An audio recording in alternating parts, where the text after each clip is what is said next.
All right, welcome back to Goosebumps Podcast Can Be Murder. I'm your host, Bumps in the Night. I'm joined by three of my co-hosts, starting with Brandon Sime. Hello. I'm also joined by the Grinch. Hello. And last but not least, Senpai Josh himself, king of the anime. Alright, what's up, guys? And today we're filming episode I don't remember, there's been so many of them. Something in the 20s, if I had to guess, 25. Today we're reading a Goosebumps Give Yourself book, Beware of the Purple Peanut Butter. So this is our 6th Give Yourself Goosebumps book. Something we try to do different than other Goosebumps podcasts is we just don't review stuff in order. We review stuff when we feel like it. So, this is the 6th Give Yourself in the series, and this one's about purple peanut butter, which I know what you're thinking. The fuck? But I was too when I first read this. Alright, before we even get started, who is voice number 2? I'm voice number 2. Alright, so here's how it's going to work. I'm going to read my part until I get to another character, then Josh is going to jump in. Who's character 3? Who's the next character after Josh? Over you. So Grinch is character 3, Brandon's character 4. Ready? Page number 1. You can't believe your parents did this to you.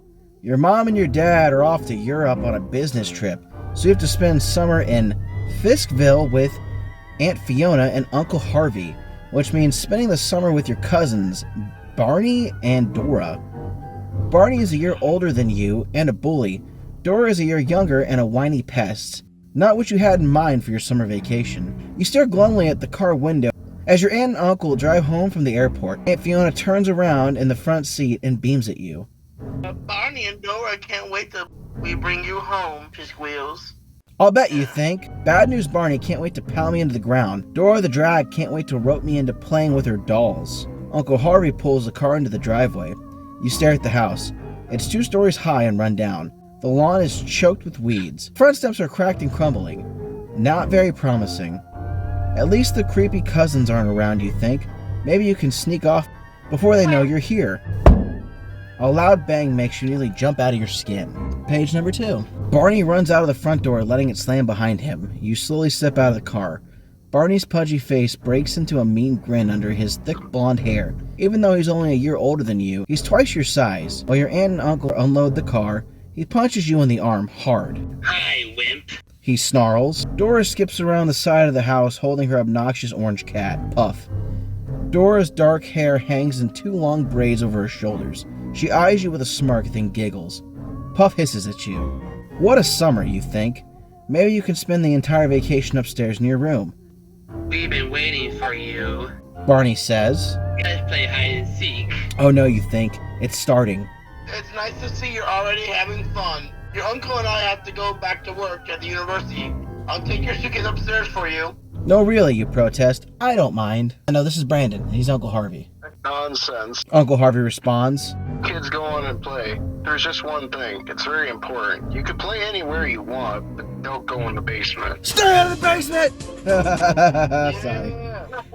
I guess we're going to page 23. Why can't we go in the basement, you ask? We haven't cleaned it out since we moved in. The people who owned the house before us were very strange. We don't know what's down there. It could be dangerous. Let's get started. Barney commands when his parents have gone inside. You remember the hide and seek rules. I remember, you sigh. Who could forget? Whoever gets to pound anyone he catches. Barney reminds you. Fine, you say. I'll go first. Sorry. Barney replies. It's my house. I'll be the star. Now go and hide while I count to 100. He laughs as he waves his hands in your face. Then he shuts his eyes. Go to page 108. Page 108. 1, Barney counts. 2, 3, 4, 27, 28, 50. As usual, your cousin is cheating. You have to find a place to hide fast. But where? Dora drops Puff and runs around the back of the house. You want to stay as far away from her as possible. You glance around, then tiptoe into the house. You find yourself in a small living room crowded with furniture. You don't have much time. Where can you hide? You dodge around a couple of chairs, then you head for the hallway that leads to the kitchen.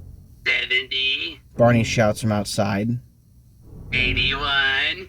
86. You spot a doorway right in front of the refrigerator. You pull the door open. Steep, splintery steps lead down into a dark, musty-smelling room. It must be the way to the basement. But your aunt and uncle told you to stay out of it. 93. Barney shouts. Quick, make a decision. Should you forget about your aunt and uncle's warning and hide in the basement, or should you find somewhere else to hide? So, let's do a group vote here.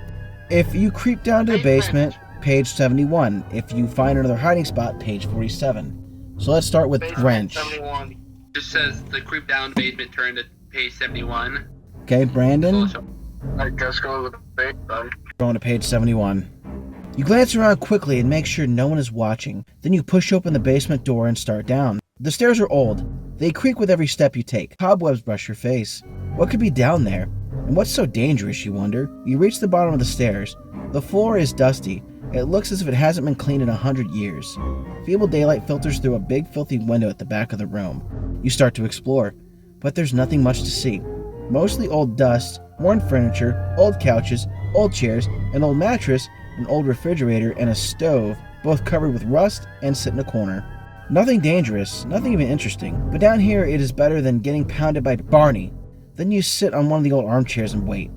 Sooner or later, Barney and Dora will get tired of the game. Soon it will be safe to go back upstairs. There's only one problem. A big problem. Turn to page 14. Your problem is that you're hungry. The plane ride to Friskville was a long one. All you had to eat was an airline snack of peanuts and a soda. And now you realize that you're starving. Your stomach is growling so loud that you're almost afraid Barney and Dora will hear it. You glance around the basement. Maybe there's some cans of food. But no, the only shelves contain old carpenter tools. The only cabinets are full of torn old dirty sheets and towels. You really don't want to go back upstairs. Not yet. Not with Barney the bully and Drippy Dora waiting for you. What about the old refrigerator? You see it's plugged in.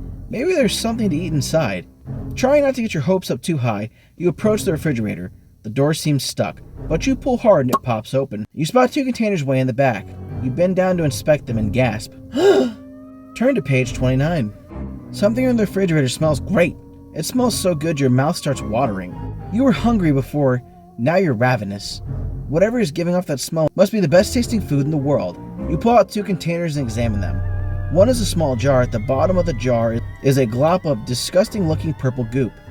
The other container is a white bakery box with a label that says Effie's Bakery, Mid-Val, in fancy writing. Inside the box is a thick slab of chocolate cake. You lean down and sniff. To your surprise, the delicious aroma is coming from the purple goop. It smells like a combination of the best peanut butter and jelly in the world, with chocolate on top. The cake doesn't have any smell at all. Your stomach growls again. Which will you eat? The wonderful smelling purple goop or the chocolate cake? So, if you taste the purple goop, go to page 17. If you try the cake, go to page 111. Starting with Grinch, what do you think? I would go for the cakes option, but I'm gonna go dangerous this time. Purple goop. So Grinch votes for page 17. Josh? Purple peanut butter. Brandon, what are you gonna eat? I'm gonna go purple peanut butter. Page 17, let's go! We're gonna die. Cautiously, you stick your fingertip into the purple goop.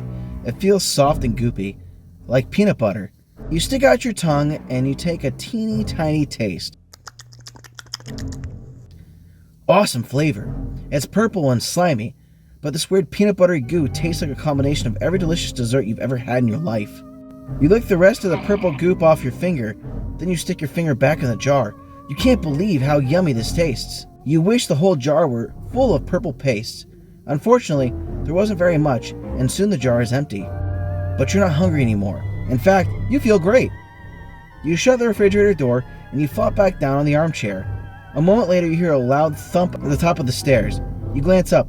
Your heart sinks when you see what's there. Turn to page 94. It's your cousin Dora, smirking at you from the top of the stairs. You're not supposed to be down here. She whines. I'm going to tell. Wait, you cry. It was an accident. I came here by mistake. Yeah, sure. She taunts. But maybe I won't tell if you play with me. Maybe, you say cautiously. Let's play dolls. She urges. I have a new dollhouse. You hate playing with Dora. She's really spoiled and has a tantrum if she doesn't get her way. I'll tell if you don't. Dora persists. What do you do? If you refuse to play with Dora, turn to page 22. If you give in and play with her, turn to page 35. Starting with Josh. I think we should face the uncle and uncle. They're not gonna do shit. Page 22. Okay. Grinch. Page 22. Nah, I'm Dora, so I'm going page 35. I'm gonna go page 35 as well. Brandon, flip a coin. Hold on here. Let me get my finest coin. We haven't done this in like 5 episodes. I got coin. Oh, another coin flip. Wait, heads we go with Dora, tails we tell her to fuck off. Okay. Heads. We're heading to page 35, team. Wait, before we go to page 35, does anybody want to waste a life to change that yes? I'll waste a life. You piece of shit. We're down to 3 lives because Josh, page 22. You suck, Josh. Page 22. No way you're going to play with bratty Dora and her dumb dolls. You cross your arms over your chest and you glare at your cousin. Go ahead and tell, you taunt. I don't care. You're going to be sorry. Dora sneers at you.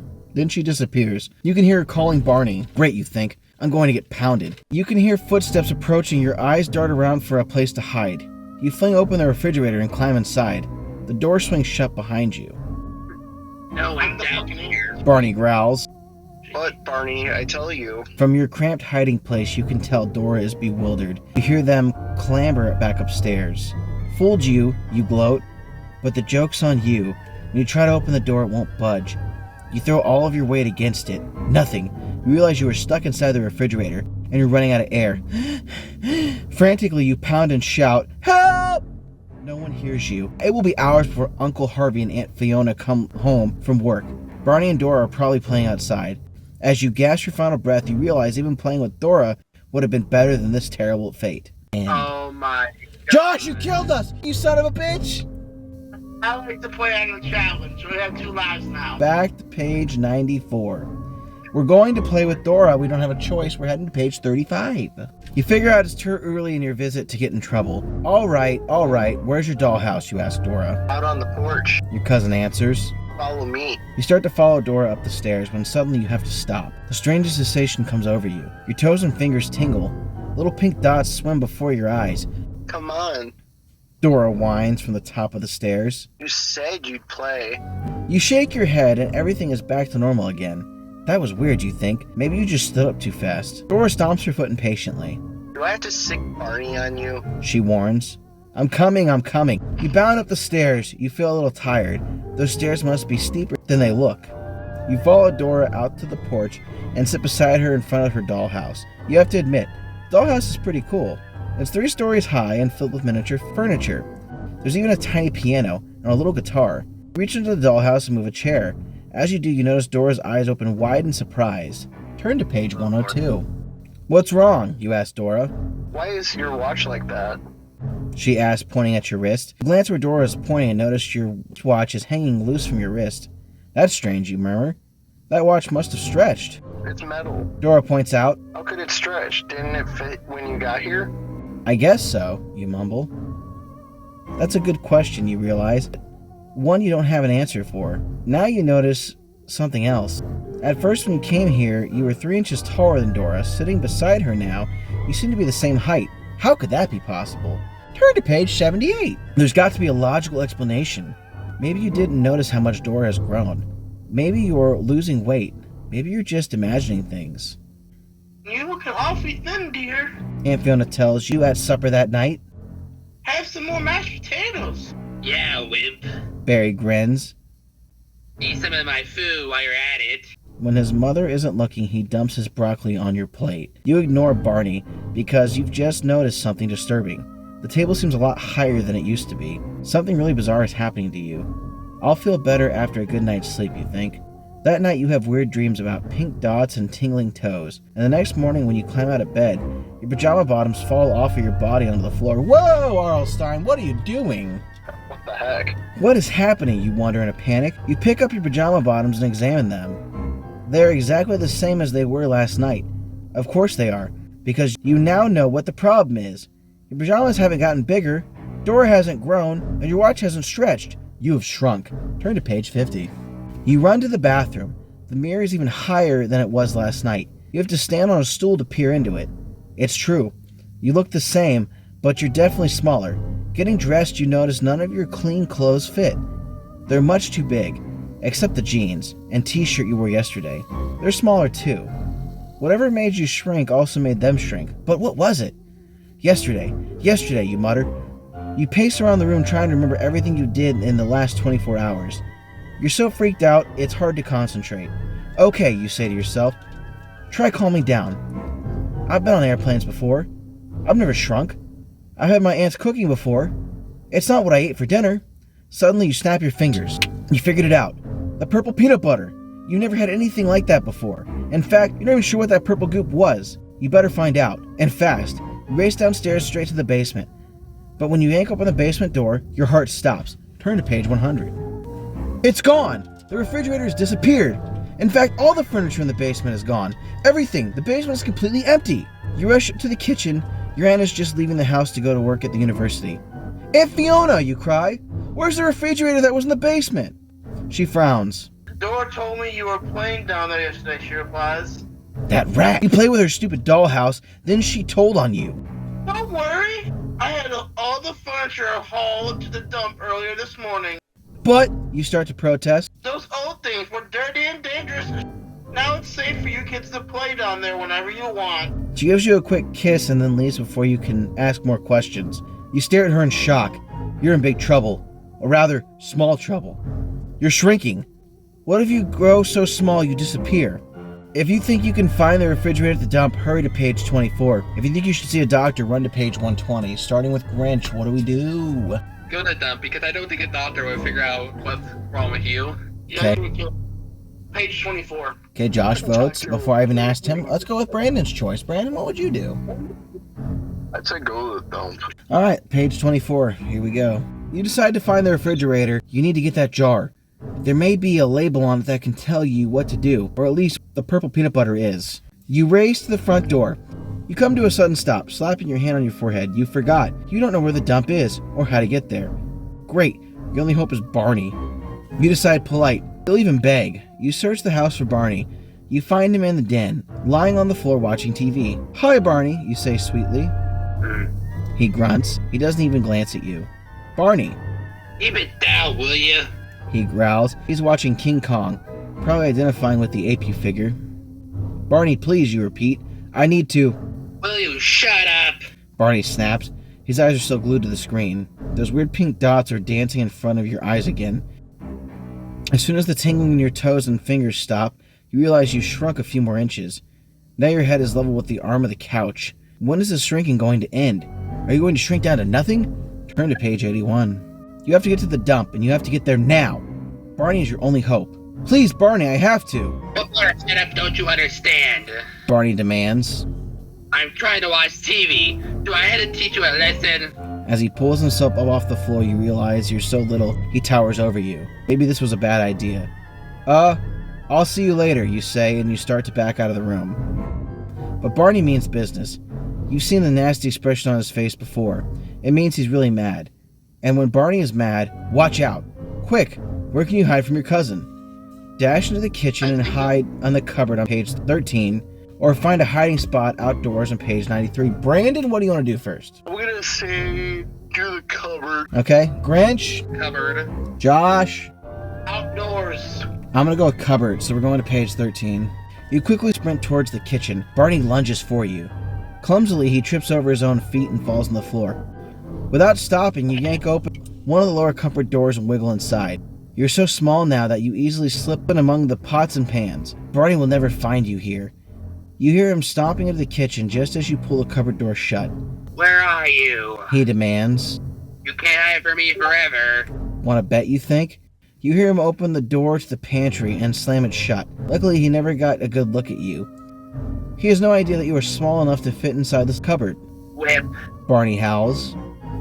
You have to come out sooner or later. Definitely later, you think. You hear the TV click back on. From the sound of it, Barney's watching a really noisy race car program. This will be a great time for you to leave the cupboard.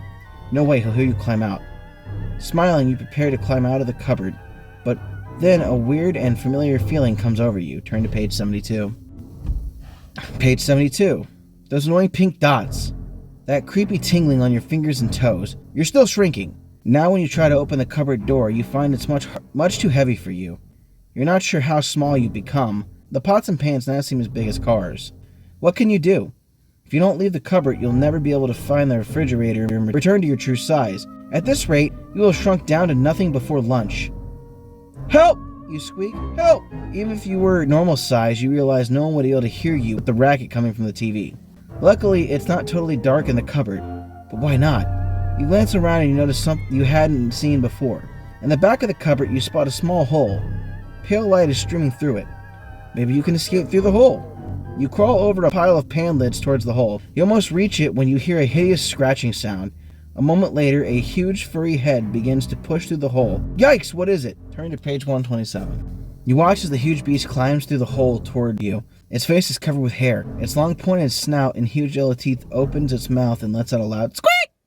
You realize that terrifying monster is a mouse, and it's 3 times as big as you are. My god, what is this, the incredible shrinking 5th grader? You are really small now. The mouse glances at you from the cupboard, probably looking for food. Then it spots you. It begins to move towards you. What will you do now? Should you try to fight it off? Or maybe it's gentle as the mice in the cage at your school classroom. Maybe you should make friends with it. Whatever you decide, you've got to do something soon. There's no way out of the cupboard except through the mouse hole, and the mouse is now less than a whisker away. Do you fight the mouse and turn to page 98, or do you make friends with it and turn to page 116? So, starting with Grinch. Well, I mean, considering we're very small compared to the mouse, I feel like we at least try to make friends with it. I don't think we're able to fight a mouse. Brandon?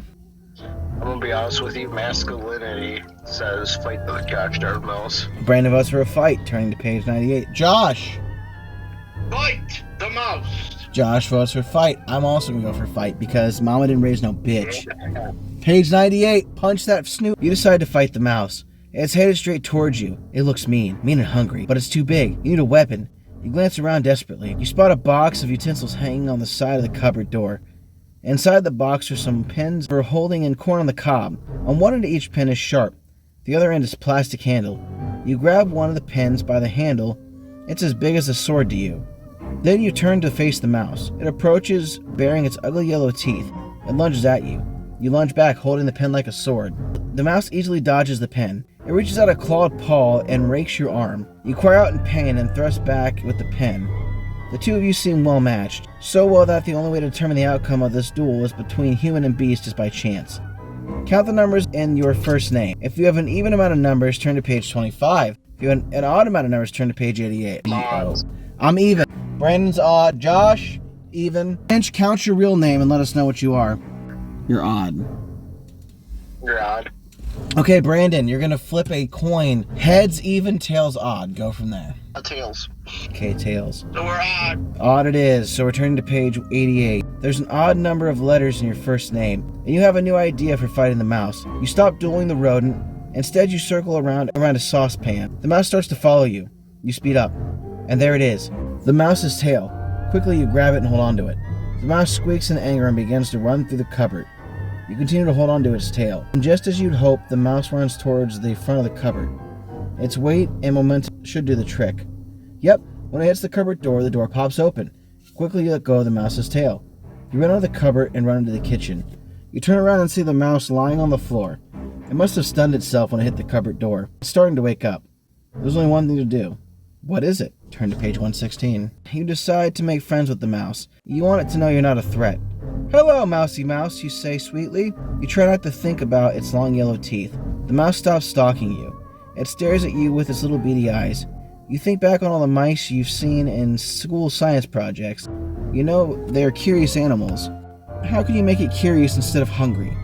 You begin to make faces at it and rub your stomach with one hand while patting your head with the other. The mouse continues to gaze at you. It seems much less dangerous now. Now you do a cartwheel. Whenever you're upside down, you hit your head on a pot lid. Ow! You cry. The mouse squeaks at you. As if it understands you hurt yourself. You make squeaking sounds back at the mouse. Maybe you can convince it you're just a strange-looking mouse. Squeak! The mouse cries. Squeak! You reply. And then suddenly the mouse lunges at you.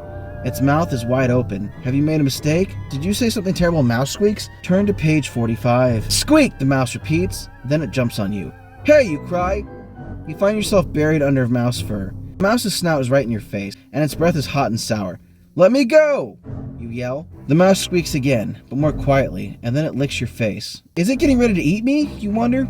No, it's washing your face. When it's done, it begins to wash the rest of your body. Then it picks you up in its warm, moist mouth. Its teeth hold you firmly, but don't hurt you.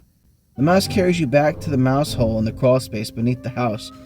Now you see where it's headed. A soft gray nest made out of fur, twigs, and grass. Nestled in the nest are 3 small gray baby mice. Each baby mouse is about the same size as you. No, you cry! But the mouse doesn't listen to you and gives you another lick. Then it drops you in the nest, next to its children. It seems that the mouse has decided to adopt you. But cheer up! Things could be worse. You'll be warm here, and you have plenty to eat, as long as you like cheese and breadcrumbs. The toughest challenge will be learning to stay quiet as a mouse. The end. Okay, so I guess we lost. One life left. We have 1 life left. Should we go back to where we, before we eat the peanut butter thing? So No, it'll we be easier. should go back and go outside. I say we go back to page 98. Our last decision was on page 98. That was our last decision. We chose to... It was an even or an odd number. We went with the odd number. Now we're going to go with the even number, which would take us to page 25, page I think 88. we should go back outside, though. I don't think so. I think we should just go back to the closest junction. Yeah, that seems to work out. Well, it looks like we died anyway, so. Wait, what? Let's finish the story. Our name was even. We're going to page 25.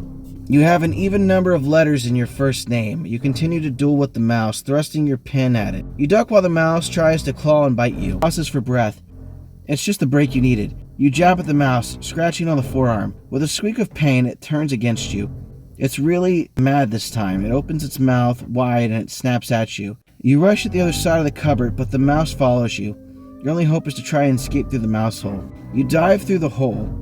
The mouse is right behind you. You feel your head go through, but you see green grass beyond. And freedom! Now your shoulders squeeze through the hole, but then you become stuck. You can't go any further forward.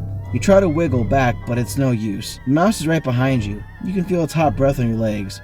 If only you could shrink, just a little more now. Unfortunately, there won't be time. Too bad, it looks like you lost this duel to the mouse. If you can't smile about it, try saying cheese, the end. So we died. We did not beat the purple peanut butter. Okay. You know what? That's okay. You can't win them all, right, guys? Mm-hmm. Maybe things have been different if Josh hadn't wasted a life voting, but it's okay. It's all good. The reason why I was talking about going back to the power before we eat the purple thing, because I thought, what happened if we eat the cake instead of the purple peanut butter? We should make that a rule for the next book, is like, if we do 2 endings of, like, the first way we go, we should do the other route afterwards. For our last life, Yeah, that'd be pretty interesting. I could consider it. We can vote on it. Yeah. Grinch, what'd you think of this book? From what we saw so far, it's very good. I kind of wish we were able to see more of the characters and not just the mouse. I feel you. I never got this far. I died when I got locked in the fridge the first time I ever read it. Josh, what'd you think of this book? I liked it. The first time I read it, I survived, and I got a giant lizard that beat up Barney. Sounds awesome. Brandon, thoughts? Yeah. It was alright. It was pretty good. Let's get to a rating system, starting with Grinch. If I'm being honest, compared to Batwing Hall, I gotta give this like a 9 at least compared to Batwing Hall. Okay, 9 out of 10. Brandon, rate it. Compared to the last book, I'm gonna have to give it a 6. I enjoyed the last one a lot more. Josh? A 7 out of 10. 7 out of 10. I don't know, I think this wasn't terrible. I'm gonna give it a 5 out of 10. It was just okay for a give yourself, but again, I think it's just because we got shitty choices. I think if we hadn't eaten the purple peanut butter, it would have been different, but whatever. 6.75. So this scored a high D. We rounded up, it technically be a low C, but we're going to go with a high D for now. So 6.75. Yeah, this really fits it for me. I hear this term, I think of those like goober jars where it has peanut butter and jelly in the same jar. That's what I thought. Yeah. But again, not a huge deal. Are there better give yourself books? Sure. Are there better endings? Probably. But we didn't get those, so. Anybody have any closing statements, starting with Grinch? If you ever try to eat old peanut butter, watch out. Okay, Brandon. I'm excited for the next Give Yourself. What's the next give yourself? Under the Magician's Spell, aka the first Give Yourself I ever bought and read and finished. Josh? The book was good. Can't wait to do it again with you guys. Take care, y'all. Alright. Thank you for watching. If you've already done so, make sure you click that subscribe button. We thank you for watching. We appreciate your viewership. Make sure you click that subscribe button, and we're going to stab you in the next one. We'll be back next week when we review Why I'm Afraid of Bees, Goosebumps number 17. Yeah. Woo!